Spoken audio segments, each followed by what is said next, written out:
Hello and welcome back to Shulchan HaRav. We are starting a new section, Baruch Hashem, of the Shulchan Aruch in Orach Chaim, the halachas of Betzias HaPas, and we pick it up with Siman Kuf Samach Vav, which only has one sif alf, which is kind of long, so we'll see if we finish it today or not. Kuf Samach Vav, Dine Betzias HaPas, the halachas of breaking bread, a boy sif echad, there's only one sif alf. Loi Amru Tekev Latilas Yadayim Suda. The reason why Chazal said that after you wash, you should eat right away is Ela Shelo Yisasik Bein Time Be'eza Asik, that you should not get involved with some other thing to the extent that you take your mind off the meal, and then your hands might come in contact with something because you don't remember that you're going to eat or whatever, and your hands become dirty, and then you're going to eat with dirty hands, which is not allowed. And even if you're mixing water into wine for Kiddush in the daytime of Shabbos, which they had to water down their wine. If you did it with hot water, we have to be really precise to make sure you're not putting too much in, you're not burning yourself, or that you're going to put in too little, put in too much. And that's going to cause you to be distracted from the meal. You're not allowed to do stuff like that in between washing and the meal. And the same halach applies to anything like that that's going to interrupt your thought process, distract you. You got to focus on the washing is there to let you eat with your clean hands. And if you think about other things in the middle that's going to distract you, the washing's not going to help. About the person's sitting there doing nothing. And he's not doing anything that would cause him to be distracted from the washing, between the washing and the eating. Even though he might be sitting for a very long time, even he might speak a little, you don't have to worry about that.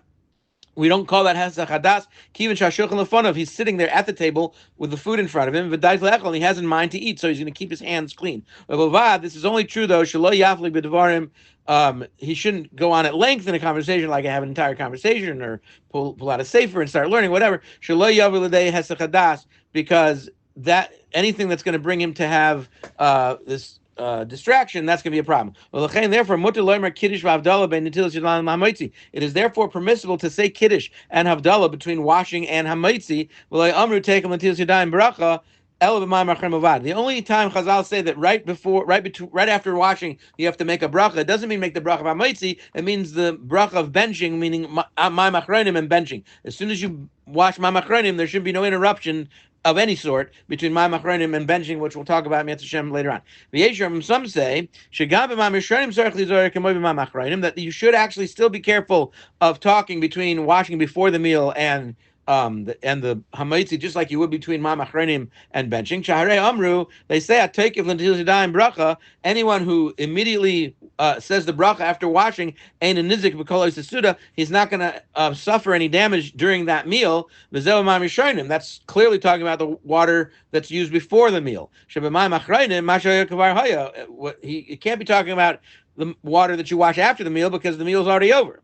Therefore, you have to be careful to not make an interruption. Even the amount of time it would take to walk 22 mil, which is somewhere around 35 feet, maybe slightly more than 35 feet. Right? You're not supposed to walk a long distance after washing. That amount of walking or waiting, you're not allowed to wait. The amount of time it would take you to walk that distance, because that's called a hefsek. I feel yeshvim coming. Even if you're sitting in your spot at the table waiting, you shouldn't be waiting longer than it takes to walk 35 feet. If someone walks from his own home to someone else's home, that's called a hefsek, even if the house you're walking towards is right outside your door. If it's any time you're leaving your own house to go somewhere else, that's automatically a hefsek. And if you're waiting or walking for no reason whatsoever, you shouldn't do that either. It shouldn't make that interruption. Even if it's only a short amount of time. And to speak, also you can't even speak in learning,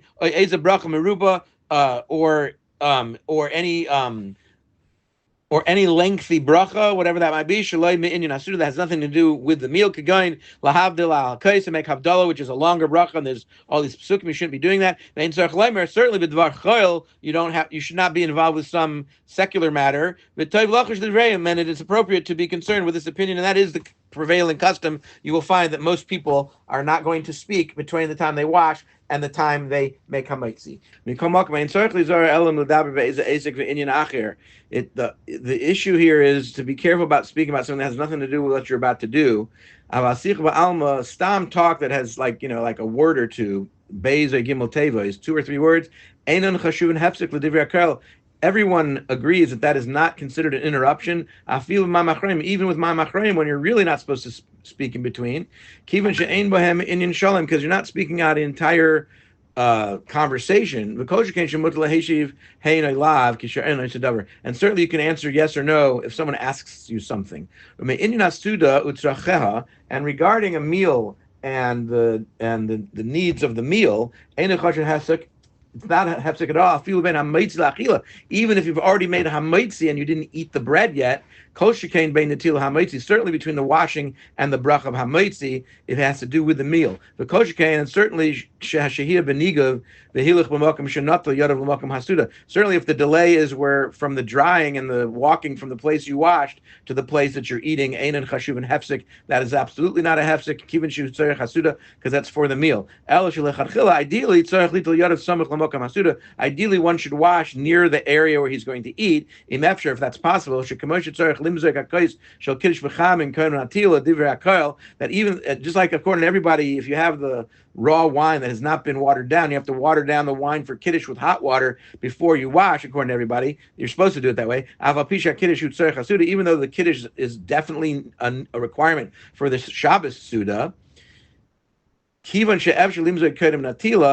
reason you're supposed to do it beforehand, because you're able to do that beforehand. But even it's still permissible to make an interruption between the needs of the meal, for the needs of the meal between washing and the hamaitzi bracha. If you forgot about doing it, you forgot to do it before washing. So now you've already washed, and these are things that are necessary for the meal. You can definitely do them now. Even though that kind of thing would be also between the bracha of hamaitzi and the eating, it's lechatchila mutter between the washing and hamaitzi. Therefore, someone who makes a prayer before they eat. There are people who say certain things before they eat, like is written in the Zohar, talks about making a tefillah before you eat food. We're not talking about just the bracha of hamaitzi. Obviously, we're talking about something that you say as a thanks to Hashem. You're supposed to do that ideally before the washing, but let's say you forgot to do it before washing. You can make an interruption for that between washing and hamaitzi. There is a minig to say mizmar Hashem Roi bein netil hamaitzi lichatchila, between washing and hamaitzi, even though he said before that people should ideally do this before the washing, and if they forgot, they can do it between the washing and hamaitzi. Here he's saying there is a common custom to say Mizmar Hashem Roi, right? This is the Mizmar LeDavid. Bein Netil HaMaitzi, there is a minig to absolutely say it lechatchila between washing and hamaitzi. Yishlam aleim schus, and we can find a schus for them to do this, even though it doesn't seem to correlate with halacha. The limit schus on them is lafish lapam she'ein hayadam nekiyus kan netila. Sometimes people's hands are absolutely not clean enough before washing. They have to wash. And they can't say Mizmor LeDavid before washing.